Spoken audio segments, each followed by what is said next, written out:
inviting City to press you. There's no out ball. You're losing the second balls. Every ball.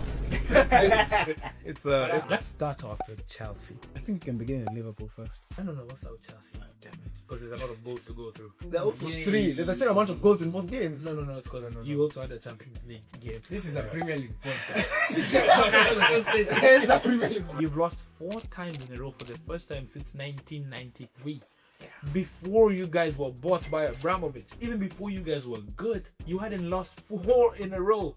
All due respect to Beto, he ain't the most pleasing the eye player, you know what I'm saying? You didn't look like prime Drogba.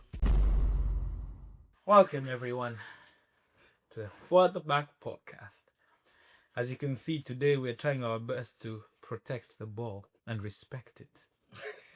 Respecting the ball, you know, it's a new way of looking at football and things.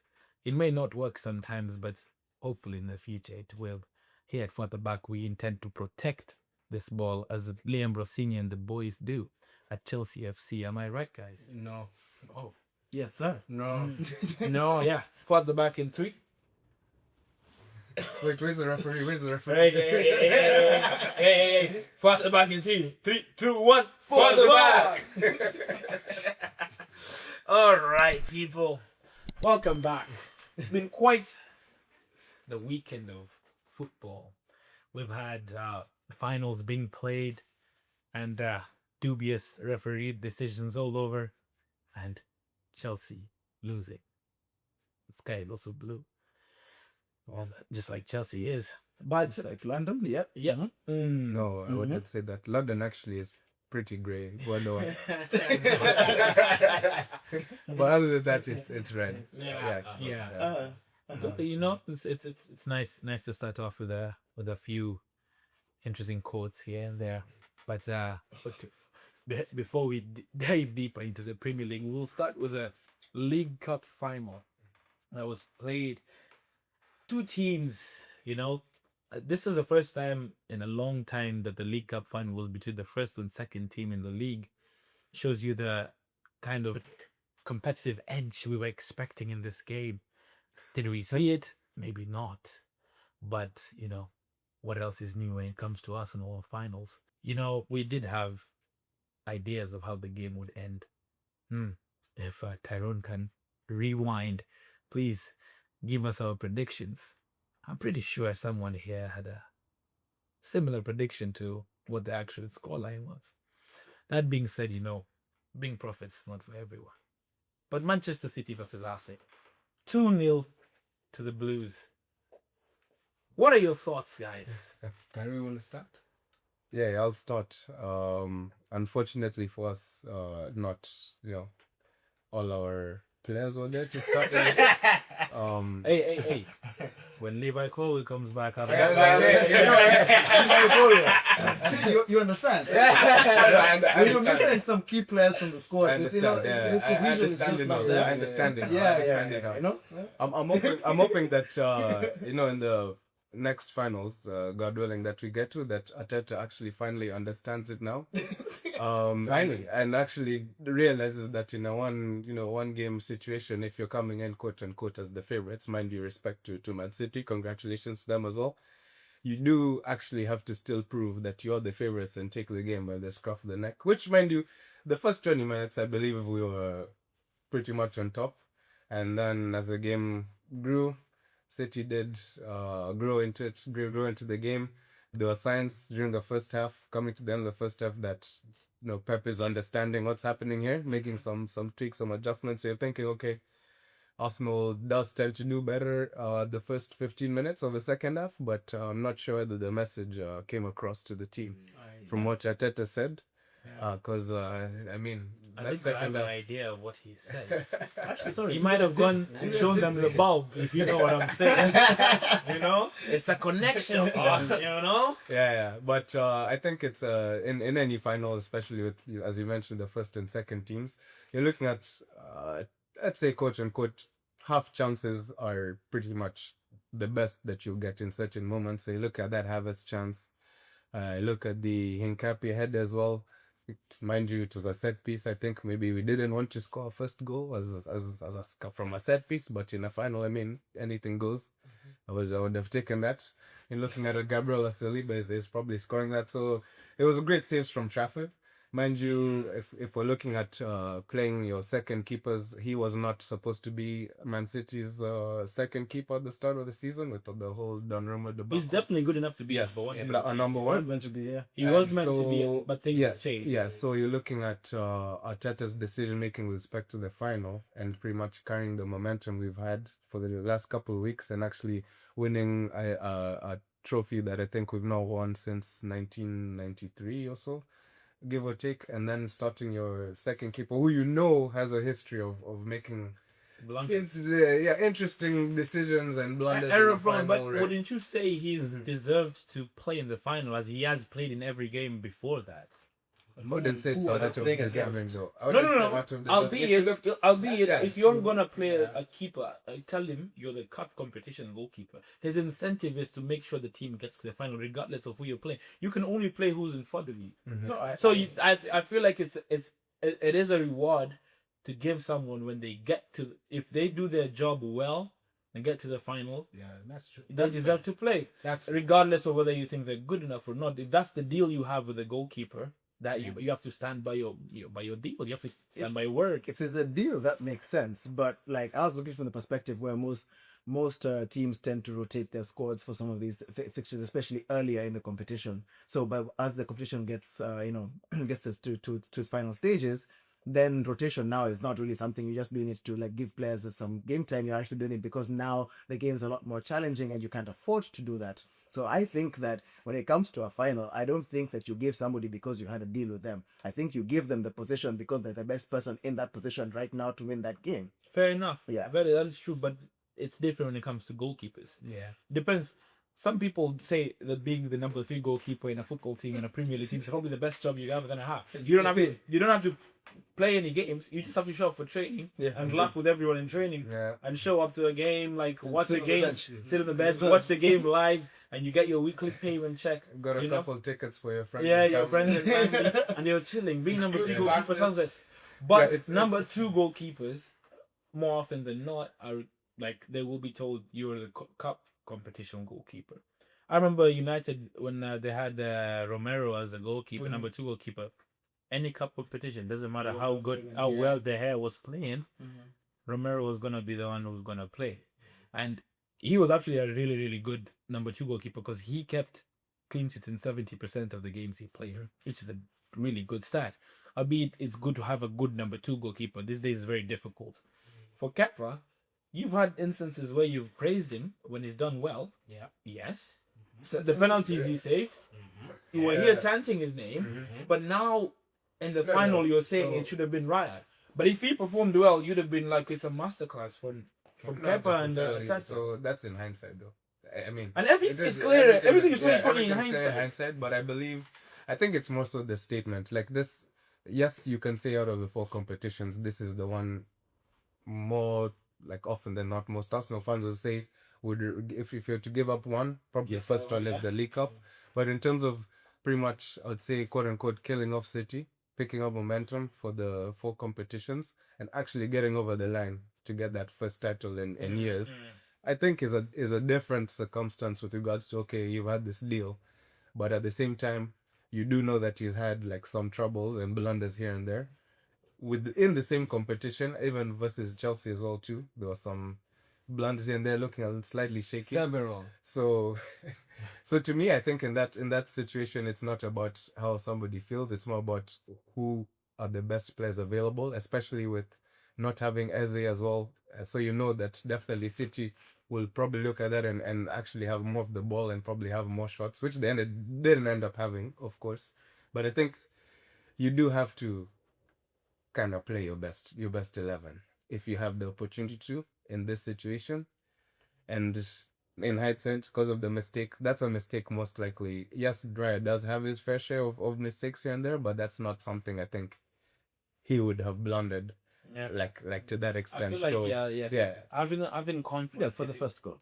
for the first goal, for the first goal. but you know what? It's something that is very common in football. When you don't have confidence in your goalkeeper, it plays on your centre backs' minds, and then they're not very confident in what they're doing anymore, and that now they have to think twice of what they're doing, and it creates commotion, and then you concede more goals as you do that. Creates mistakes. Yeah, it generates more mistakes when you're not confident in your backline and your goalkeeper. Yeah. So it's definitely after that mistake, you could see that Arsenal were not comfortable with the ball going in and around their box. Exactly. They're just like, oh man, I can't let this cross in. I can't let this cross in because you're not sure. Because you're not sure even if you make it really hard for him to cross it well, if it's gonna go straight to the goalkeeper, it might still get past.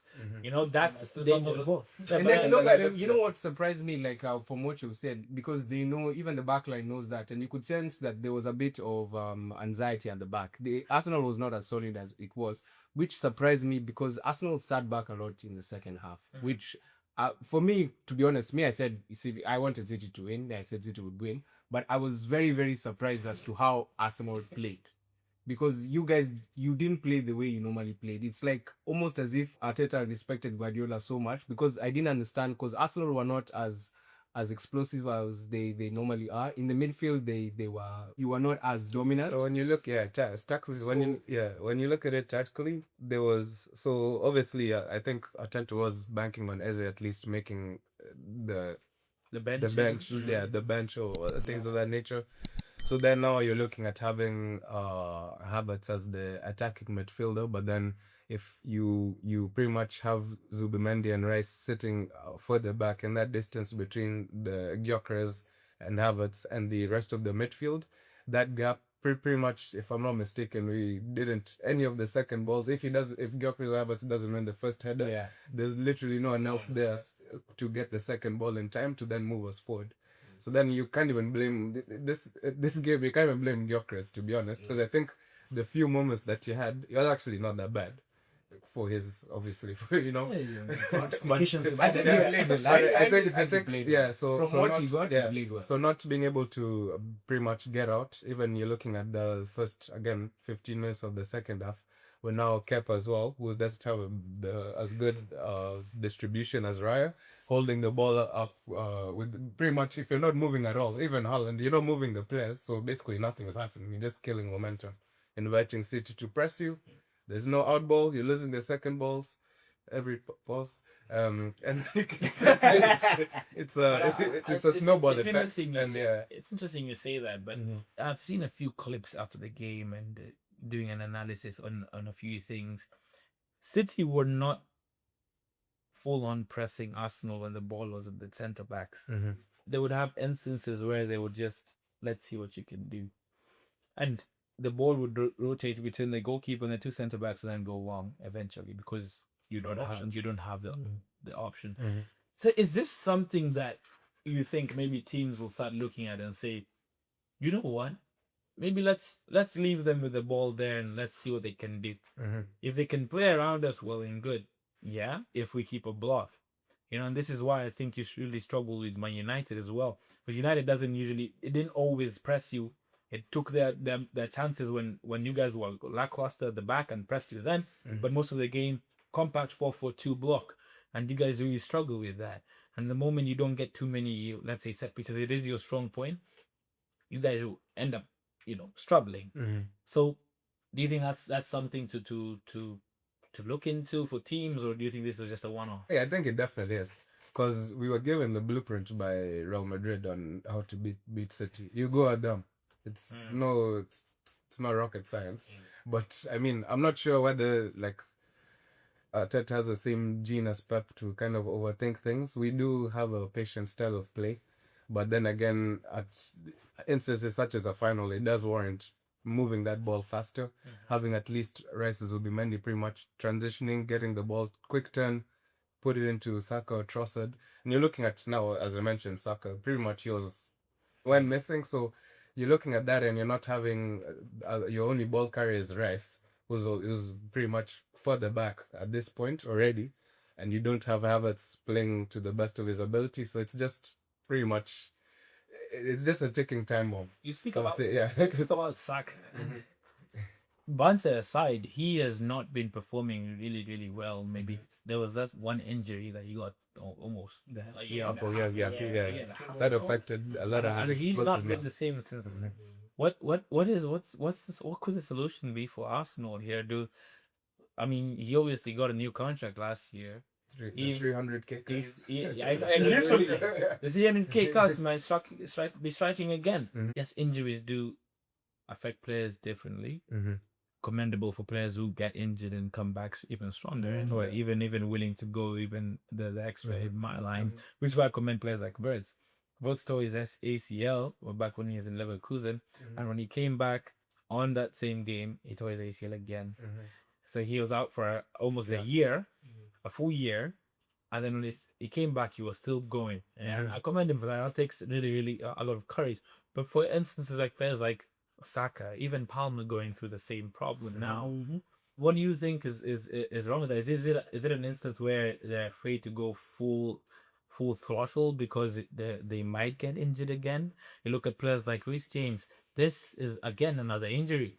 You're looking at players. Will he come back and go full throttle? He might be fearing to go full throttle because he's always getting injured. That always plays in the back of your head, especially if you have like those long injury spells. It will always remain in the back of your head. Even for that 50-50, you're not going to want to get that 50-50 as much as you wanted to, because it will always linger, because you know you will be clipped somewhere. And even if you see with Saka's game, most of the time you used to run and then you cut more in, like take on the defenders. But nowadays he doesn't do that. He will go back and he'll pass it, because if he does, they hit him, they'll kick him, something like that. So that's something that lingers, and it will definitely affect the player for the rest of their career. 100%. I like the examples you use for Chelsea because they're actually two. They provide insight into further conversations around this topic. So the one for Cole Palmer, first of all, he was recommended to do surgery on his toe. He refused to do it. And now people are like, perhaps you should just go ahead and do it. You're worried about being able to bounce back, but we're not seeing the bounce, so you might as well have done the surgery and everything. But that's one thing. I don't really know the extent to what the injury is, or what the surgery will going to benefit, or how long he's going to be out, or what the repercussions are of getting the surgery. I'm sure he has his reasons. But I think that, like Matthew said, that it's going to be at the back of your mind. You're going to be flinching a bit more, or maybe doing a second of hesitation. And for players like Cole Palmer and Saka, in the final third, you need to have that decision making that's just split second, because that's what made them better than most, or at least almost world class at some point in their position. Whereas for Reece James as well, back to what Kimathi said, the player is not able to push as hard as they did. Now, I don't know about the Verts example. Maybe you can shed some more light here. But for Reece James, Enzo Maresca changed or worked with Reece James to adapt how he was playing. He used to, when he first came on before the injuries, he was a bombarding wing back. He used to go all the way down and back, whatever it is. Now he doesn't do that anymore. That's why now you're seeing him more in these like CDM roles, whatever it is. He's not running as much as he used to. So he's not putting himself in positions where he needs to pull his hamstring that much, right? So again, he's adapting his game to fit with his new, I guess, expectations, or his new outlook on how he's going to play. I also it's so limiting his games as well. That's as well. But then the problem is, he's one of your better players. I know it's limiting very tough. is difficult now, because if you limit it and you're not winning, you need to play him. Exactly. And then you play him more games. And he said, injured. I think this is the first time he played 3 times in a row. Yeah. That's And what I was then gonna what he gave say. That's why I said Enzo Maresca specifically, because as soon as Liam came back, he's now been playing him more frequently. He's not managing his minutes as much as Enzo Maresca was. His body is bound to break and it clearly shows. He's gone down again. Man management very crucial. That's what I'm saying. I think there's a lot of factors that take a place into this. I don't know how Mikel Arteta is managing with Saka. Is he expecting him to play the exact same way he's always played? Perhaps that's a conversation they should be I personally don't think Saka is being overplayed at the moment. He used to be overplayed when he was younger. Yeah. I don't mean overplayed. I mean, like, do they have the exact same expectations for him to play exactly how he was playing before the injury? Things can adapt. But I also think Arsenal have changed their tactics. But it would benefit him as well. They don't benefit him. That's true. They're not playing to his strength. That's also true. This is why I just before we end this segment and move forward to the Premier League, I saw someone speaking about Arsenal, and I said this on the pod last time when we were talking about Player of the Year nominees like Rice and Bruno Fernandes, and I said Arsenal is more of a collective effort than an individual effort. Yeah, that's true. So, like, you look at Arsenal, yes, Saka's game has been impacted and restrained, But the team but output the has not. team is benefiting from that. Because, yes, they might be using tactics that are not, like, pleasing to the eye to the majority. even to us. But no, that's true. That's true. Yeah. By your standards, Even to Arsenal, even fans to Arsenal themselves, yeah. fans, I guarantee you, if they don't, which is probably not gonna happen, but if they don't win anything at the end of the season, they'll fly to the stack. Yeah. Adler's job they won't want it because they'll be like, we've put up with what you're showing us, and yet you've still not won. Mm-hmm. You might as well have been playing good football then. Yeah, Just something to watch. Yeah, something that's watchable. Yeah. Understandably so. Which There is is- pressure on you, yeah, on Arsenal absolutely. to make sure they deliver. Which is why I was so sad, like how they lost the final. I was very much. I know what a final is. You have to play yeah, like it's not gonna be the greatest thing, Yeah. but at least have some fight. Yes, okay. Hincap is usually a warrior. He gets an early yellow card. How Bernardo Silva didn't get one. He always gets away with that. I don't know, but I feel like we were a team that knew that we are in full competitions, and this was the one that we didn't want to win as much, and it showed in the game. I feel I like think that's a very terrible mentality. To yeah, go, I feel to like go we with, couldn't like because it yes, could change yeah. very, very. Because that's very the only soon for those guys. that's the only like conclusion I'm drawing from it, because I didn't see a team that was actually going to die and like fight for that win. Like once it was 2-0. Yeah, but the it was idea that pretty you've got 3 other trophies to fight for, that Doesn't could mean- change yeah, at that's any, very quickly. at any time. Very Because quickly. you look at even the Premier League, you just draw 2 games and City Yes. wins 2. Yeah. It's back to being a problem, and you still have to go and face City at the Etihad. Yeah.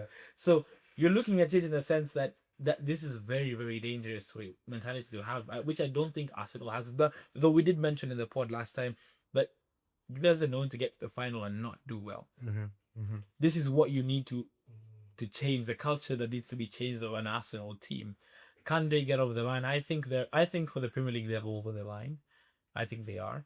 But for these other competitions, I think Champions League, if you go with the same mentality, you would not win it. I was gonna say that mentality. You've said that a lot today, given that we watched the game together. And you've repeated that phrase a few times. I'm wondering whether you're trying to convince yourself or us.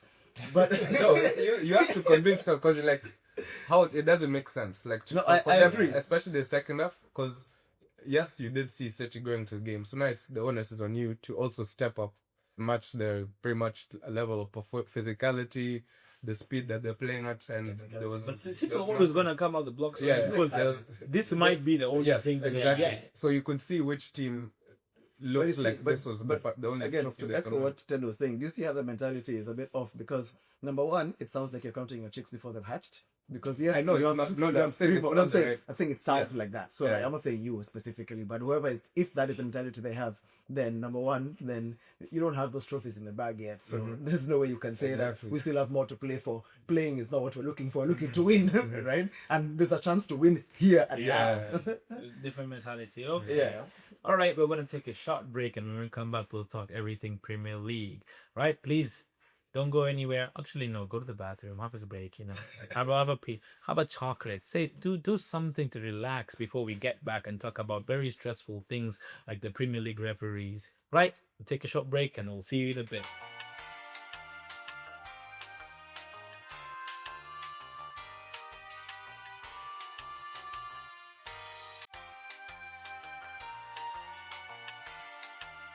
Hello, everyone, and welcome back. I hope you had a good break. Now it's time to talk Premier League stuff. What a weekend, eh?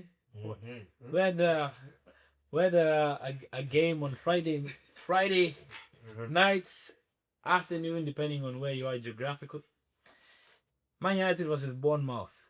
We all called a draw here. Not all, but we knew it would be a close game, but draw was consensus here, because clearly Bournemouth and their unbeaten run, which is a Fugazi unbeaten run, is like 5 draws in a row, and shamelessly saying still on an unbeaten run. I mean, technically they are. technically they are, but that's a fancy. I don't know what that is. But talking point to the game, not too much, but obviously we know that the referee had a big call to make in that game, and he made the wrong one. And sometimes, yes, we don't want to see referees in the headlines, but it seems to be a common occurrence with refereeing in the Premier League that referees make the headlines every week. We don't get the same from La Liga, from Actually, Bundesliga. You One of know, the things that actually did happen this Yeah. today actually. Yeah. One for Madrid. but I don't but think it it happens doesn't, before. it It's doesn't not happen frequent. often. I But think yeah. when it happens in La Liga, then you're like, whoa, what actually happened? It's like, must have been a big mistake here, because this doesn't always happen. But Premier League, It's like every week. Yeah. It's at Every least There one has, yeah, week. there has to be some. and I don't know, at this point, do they do this on purpose to make sure they have something to talk about, to make sure that they have a few shows talking about this thing? I don't know. I mean, they're gonna keep these podcasts alive. Yeah, I mean, keeping us running sometimes, but We are profiting off. they're looking at now even a situation where Man United have put in a formal complaint to the PGMOL. What is the referee thinking in this scenario? I've seen a couple of comments, people talking about, because I've given a penalty just 2 Yeah. minutes ago, I can't use 2-7, another- huh? Yeah. I can't give another one. And I'm like, if someone punched someone in the box right now, would you say, you guys just got another? Like, I know he nearly killed the guy, but I can't give you another. Yeah. You know what I'm saying? No, that's not how it works. Rules are rules. Now the problem is, I did that. You had to concede immediately after. Obviously, because you feel hard done by, those things can happen because your head is out of the game. Yeah, you're not concentrating. And then you go on now to give a penalty to Bournemouth for the same thing that you didn't give United for. So like, now that raises questions. Yeah.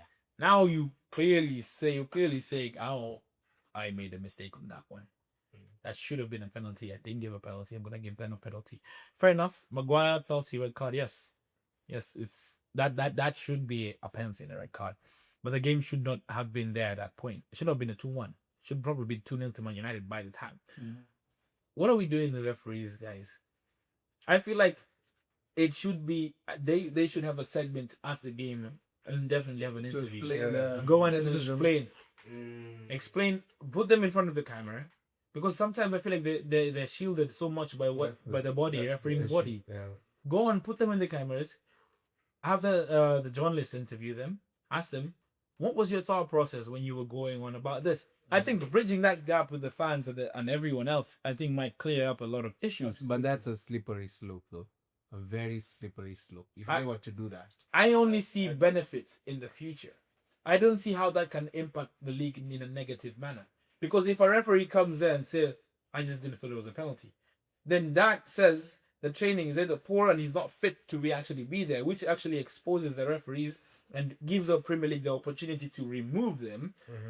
Or you come there and you give us an actual reason and we go, you know what, fair enough. Yeah. As long as it's consistent, I think a lot of the time what irks fans or actually gets them riled up is the inconsistency. And then once you are inconsistent, it's not a matter of accountability. It's a matter of finding one small nook and cranny that now basically a referee who's on Ref Watch or whatever it may be in these broadcasting channels where you're pretty much finding an excuse for the referee and backing them up.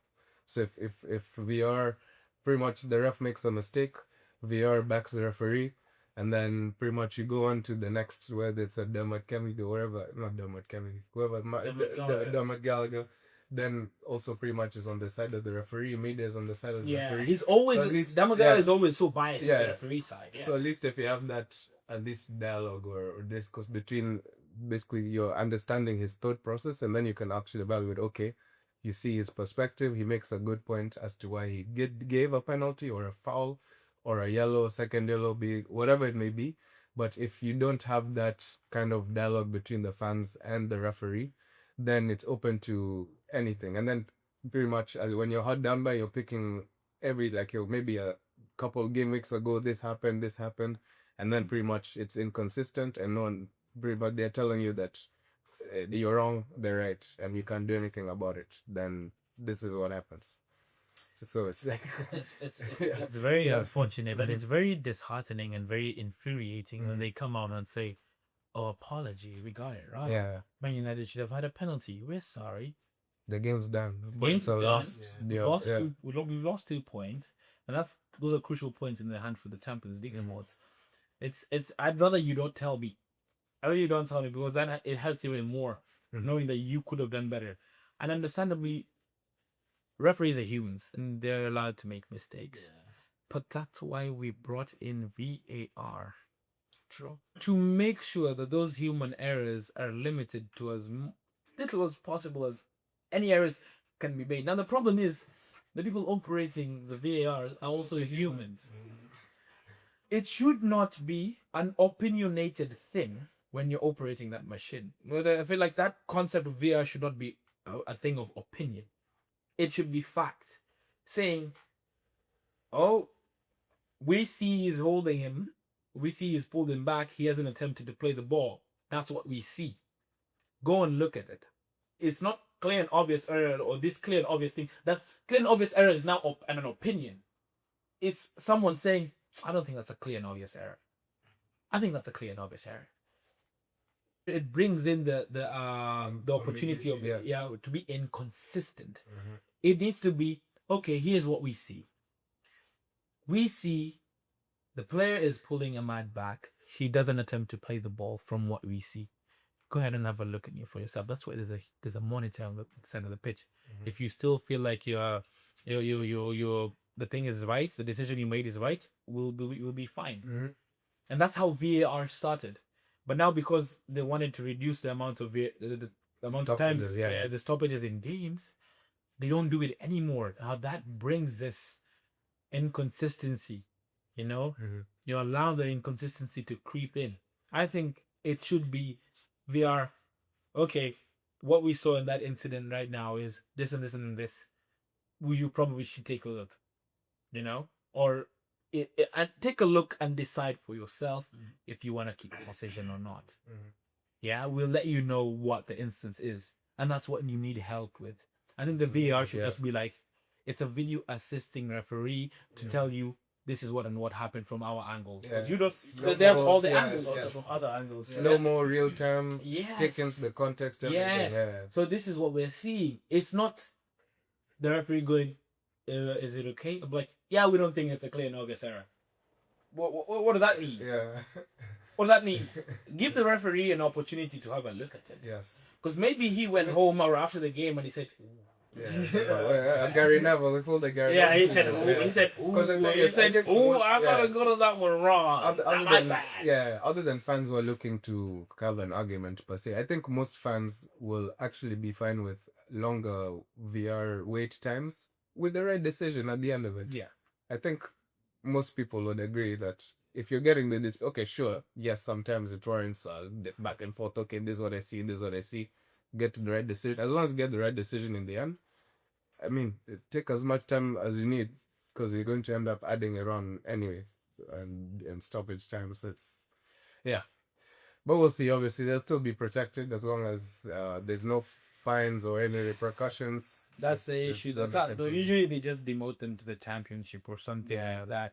Especially when they make really like a really bad error. No, it's gonna be interesting to see how they handle this because for Man United to put in a complaint, then that's a problem. That's a problem. Being in a formal complaint saying, what's going on? You know what happened here? You've clearly taken an opportunity for us to go further on the table, and this might harm our chances in getting Champions League spots. So that's a big problem, and referees need to be much more consistent. On the other hand, Man United did what they could to win the game. I think in that game they did, in my opinion, they did enough to win the game. Bournemouth didn't. It was those two scenarios. I think in that scenario where Maguire gets the red card, good play from Bournemouth. They deserve to get in that situation. But again, as I said, the game should not have been a 2-1 at that point. It shouldn't. These small decisions are a domino effect as to what happens throughout the game. And I think United had done enough to win that game. And a special mention to Cunha is actually playing really, really well, in my opinion, at this moment in time. doing really well. I know you're a big fan of Cunha because of your ultimate team. But yeah, I think special shout out to that. Bruno with another goal and doing his thing. And assist, I believe. I mean, yes, it's I mean, other teams now even want to get in on it. So yeah. But yeah, that's Man United for you. Third place still good for them, and the teams below them. Aston Villa did win, but the teams below that. Let's start off with Chelsea. I think you can begin with Liverpool first. No. Let's start with Chelsea. Oh, damn it. Because there's a lot of goals to go through. Wow. There are also three. There's the same amount of goals in both games. No. It's because you also had a Champions League game, so I think it's quite an extensive. This is a Premier League podcast. It's a Premier League podcast. When was it? Last time I checked. When was it said No. four at the back in the Premier League? When have you said that? No. Okay, so you guys went always wanted to speak about the Champions League when you were there, but now you're not there. You don't want to speak about it. Let's talk about it. Yeah, we have nothing to allow us hide. to mourn our dead and mourn our loss, bro. We'll start at Stamford Bridge over there. The week where Chelsea were supposed to mount a remontada, but instead all they managed to mount was 3 goals to the net. Wow. And no comeback for Chelsea. You are supposed to score the 3 goals, and you are supposed to keep the clean sheet. But instead, to let PSG score the 3 goals, And then you have a clean sheet. they had a clean sheet. I mean, we look at Liam Rossini and his extensive knowledge of the Champions League. Very extensive. We wonder how a manager of his caliber could make sense. You kind of wonder, like, with his experience in this Champions. It really showed in the game, didn't it? Yeah, you know, like think so. I think just PSG were just a better team. Sometimes it happens, you know. Jokes aside, banter aside, this is what happens when you hire managers who are not qualified for certain scenarios. Case in point, Liam Rossini and Chelsea. It was clear to see that you people were not in the right headspace to even mount a comeback in that game. You're at home. Your star players have gone missing. You remember when the video of Liam Rossini we watched when he was giving instructions on how City was at Strasbourg. We were like, this is your new manager. Who's going to be listening to this guy? He had a new manager bounce. He came in. People were like, yes, let's do our best. And now that's faded. You've lost 4 times in a row for the first time since 1993. Yeah. Before you guys were bought by Abramovich. Wow. So even before you guys were before you guys were good, you hadn't lost 4 in a row. Can you imagine? Just to add on to those stats, people who care about stats. Those 4 in a row, here are the stats. Goals forward for Chelsea, 2.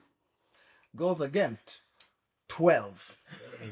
Expected goals for Chelsea. It was a 1.33 So we exceeded expectations by 0.6 something. I think that's a win. That's a win for us. Wait for the last stat, because that's the one I was waiting for.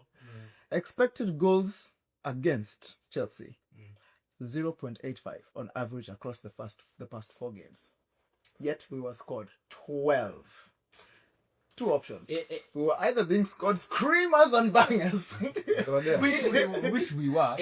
no, not all 12, or some gentlemen were involved. In hindsight, you look at it. To be fair, the XG philosophy, it's different amongst where you're getting it. True. I feel like you probably considered more XG. We still considered more regardless. Yeah, right? you considered more XG in terms of even in the PSG game, you probably considered the when you lost 5-2, you considered 2 XG if I'm not wrong, or less than just 1.85. It was less than half the goals. Yes, and yes, they scored 5, but they did score some insane goals. They scored some insane goals, but the other thing I'm also looking at, if you look at the grand scheme of all 12 goals across the past 4 games that we have received, it's even painful to say.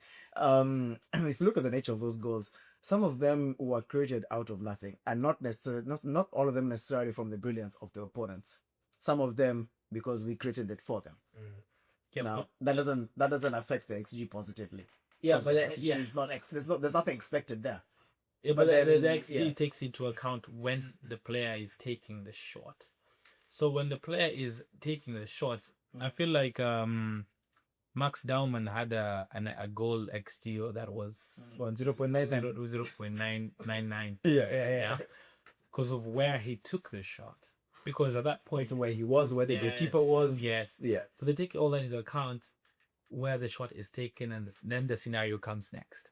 So you're looking at it in the sense of that, Max Dauman, you're looking at that's nearly guaranteed. If you miss that, 99.99% of the time you expect to score that. So you'll be in a percentage that doesn't exist.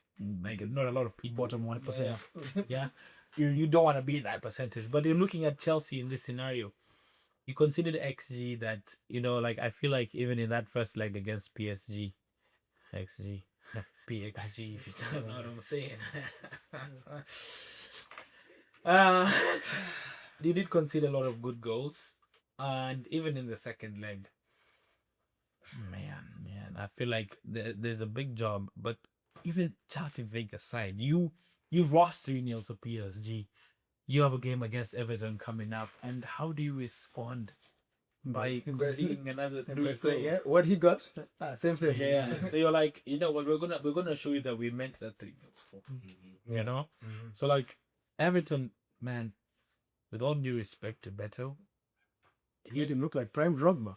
I mean, he ain't the most pleasing the eye prayer, you know what I'm saying? But you guys made him look like.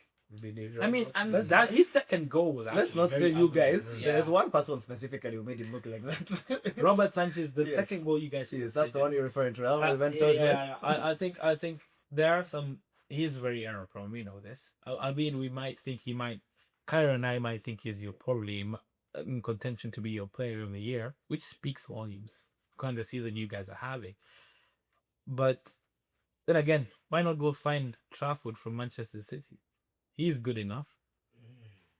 Now, you see, we're going back to our question about Chelsea making smart transfer decisions, and we've already gone through this before. We know that they don't do that. Either they don't know how to, they're unwilling to, incapable of doing so, and now we've got a transfer ban. Yeah, So at the end of the day, we actually can't. They have a suspension. It's suspended, so they're gonna get the ban will start in 2 years. So in 2028 summer, you guys will be banned. You will not be able to do any business in that summer. To be fair, I'm not and right now you can't sign any academy players, which actually goes against your whole philosophy. I agree. I mean, but that's good because the last time we did that, Lampard is on who brought guys like Tammy, Reece James, Mason Mount. Like even like we are forced to actually go to the academy. Because Chelsea, we normally have the best academy, but they never transition to the first team. But with that, Fulham is one of the best. He said yes. No. He didn't. No. See that one of them. One of them. No, the best. He Yeah. said the best.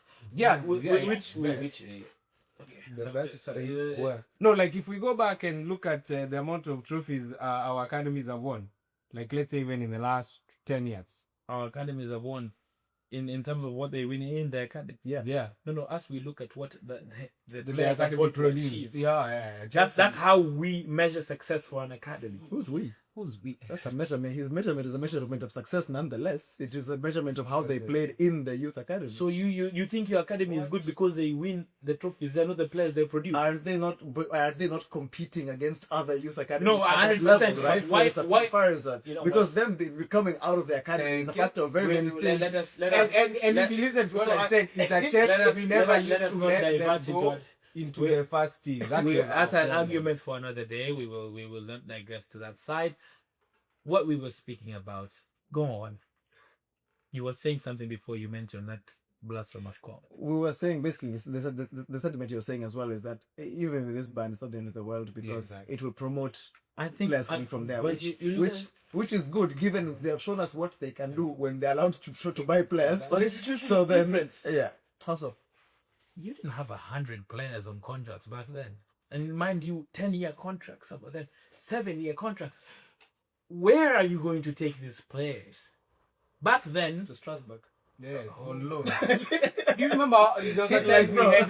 Why are you asking obvious questions, man? You understand that players have to agree to go. They are under contract. Some players are under contract on Blue Co. Yes. It's just one or two players. Yes. It's not- So I said some, yes, a couple. Two players Very, are- very few players, but go The on. rest are under contract at Chelsea. So for them to go to Strasbourg, they have to say yes. And in what way are they going to say yes to that? No game time?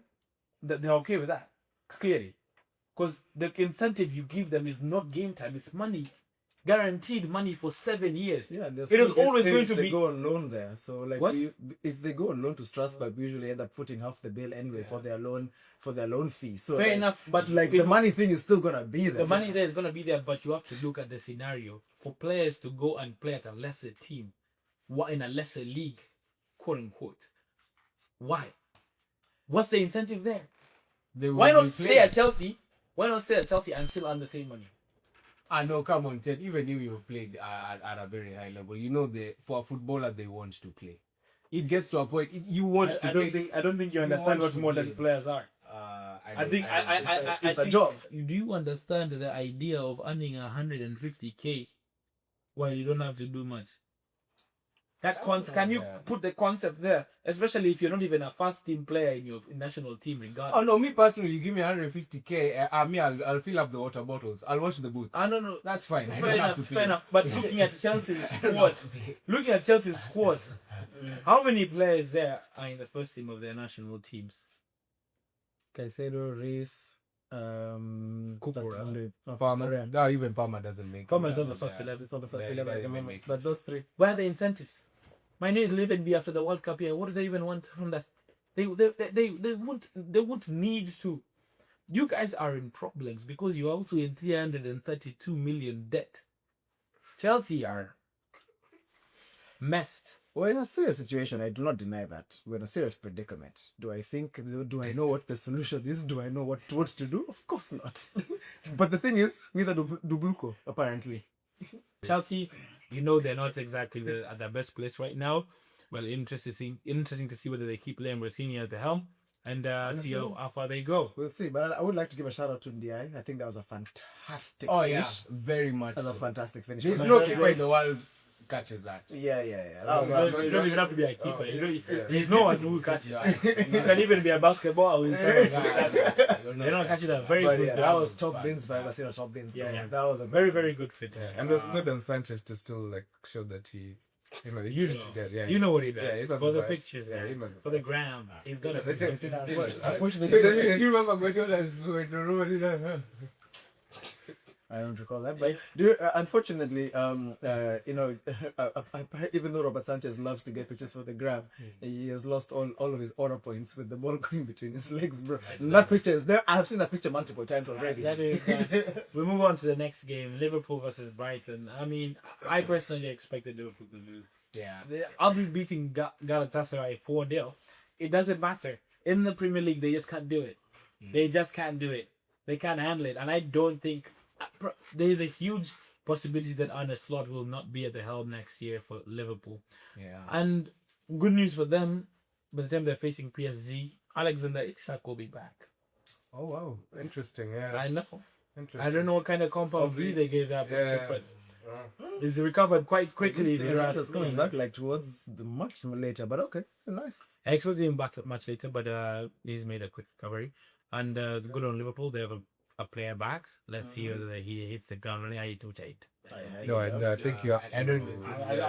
I even don't think he'll even play those games personally. But for Liverpool, quick question: would you see not making the top 5? Chelsea or Liverpool? Chelsea. Well, What? I mean, If I'm not wrong, That we're is tied it, at points, right? No, we're 1 point behind. No. 1 point behind. Liverpool. I say You have to play. Chelsea's You guys relatively play each other friendly. as well, don't you? We are not.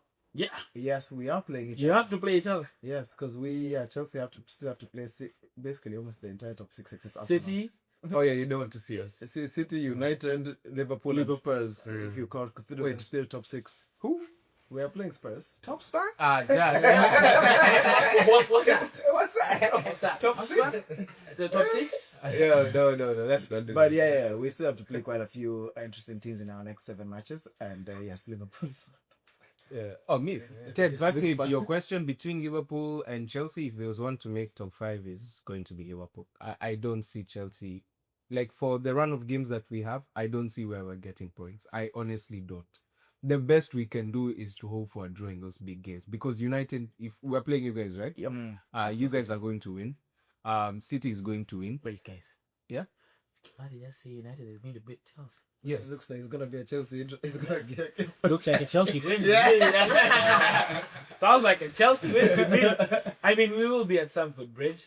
It doesn't matter. Albeit, it depends with who you guys have on the pitch, and I think if you keep playing the way you are, United have a decent chance of beating you guys. We will have players back. Lisandro Martinez will be back, and Dogo will also be back after a long time. Guys, I mean, he sacrificed his hamstring for that Arsenal goal, but he's back now.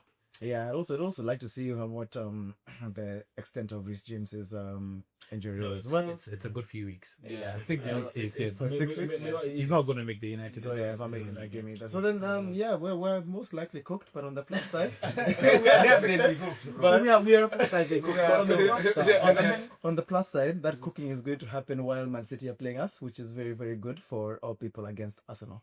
So that's the remaining 19 teams. I told you to come to terms with Arsenal winning the league a while ago. We are not still in yet denial. there. We are not yet there. I still think I'm Arsenal still in has denial. 1 or 2, 3 bumps left in their season, and you can take it here. Bro, you know, like your script, you've said those lines like sometimes you read the pages, turn them a bit, because you've kept on saying that Arsenal will slip up. Arsenal will slip Is up. the season over?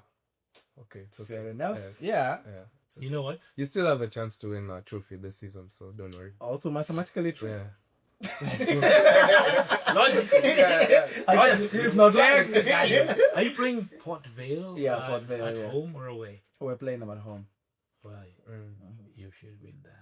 Should is the operative term in this case. Let's hope for, man. Let's hope for. Oh, we are fallen. We're holding our fingers. Hey, crossed. bro. Port Vale. Bro, I think if Liam writes something nice in his diary, dear diary. I think Day 57 Day of 57 acting as a manager. I think when you play Port Vale, if you don't win, if you lose to Port Vale, You think Liam's gonna get sacked? he needs to get sacked. Obviously, he needs to. Port Vale is bottom of League One. Oh damn!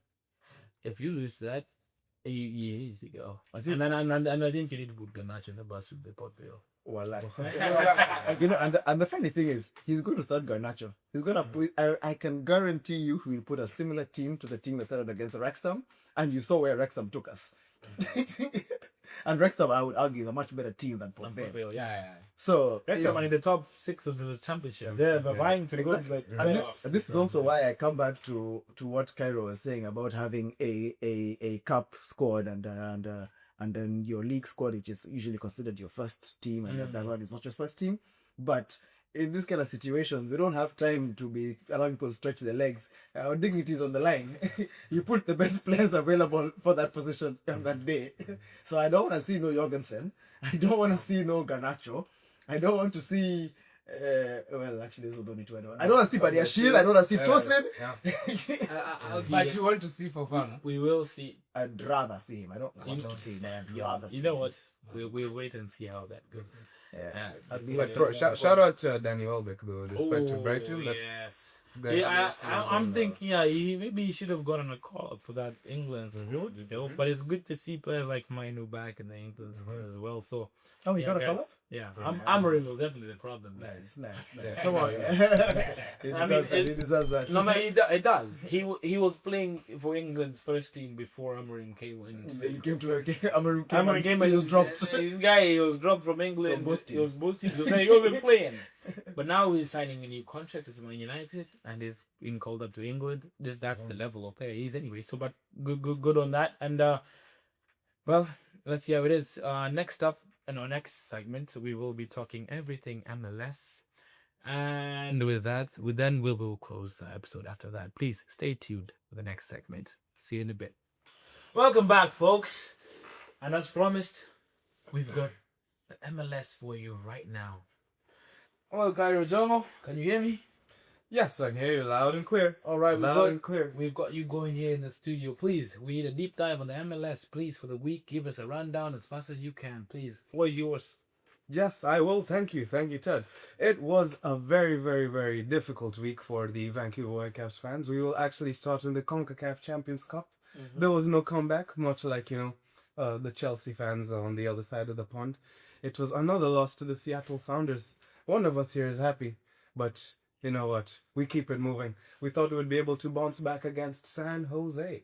But no. No way, Jose. No way, Jose. We were handed our first loss in the MLS. There goes the 100% record. It was one of those days. Not having the pivot of Andres Cubas and Sebastian Bervelter. It really hurt us. It really hurt us. Cubas going out in the first half of the CONCACAF. Yeah. So it was a makeshift midfield without Muller. And it was just one of those days, much like Arsenal, some of the chances we had in the final. No, please. Let's not digress. But it was a tough one. And mind you, for the gamers, the FC26 players of the world, there was what we call a halftime glitch. A banger of a goal by Bo, I believe is Leroux. Bo Leroux. If I mispronounce that, my apologies. But we're hoping to bounce back. There's 1-0 first loss in a while in the MLS, especially at BC Place. So we're hoping that we can come back stronger in the games to come. And it's great that we're going to see the Timbers, who we brought down last time, with a 4-1 victory. And that's the next MLS game. So we're looking for a nice bounce back there. And that's all for me for the MLS this week. Over to you in the studio, Ted Cadal. Thank you very much, Kyrie, for that deep dive and very, very fast dive, if I might say so myself. All right, back here at the studio. All right, people, what a lovely episode this has been. Very insightful. I hope you guys have enjoyed it as well. Next week will be the international break. Whether we enjoy this period or not is not up to us. We will not be having an episode next week, but we will be having content coming out. Keep your eyes peeled because this is new and we like new stuff. Just like Chelsea, we always buy new stuff. Hey, yo. But yes, we will be having some new content coming your way over the next week. Please stay tuned. Keep your eyes peeled out. And as always, we enjoy your viewership, your commitment to us here and your support. Please like, share, and subscribe. Comment your thoughts on what we've spoken about. I'll be Chelsea, United, Arsenal, City, Liverpool, all of them, even Tottenham. We want to hear your thoughts. Daily thoughts and prayers. Yes. But we enjoy you guys and we love you guys so much. Thank you for the support. We appreciate you so much. And with that, we're chilling. Valid.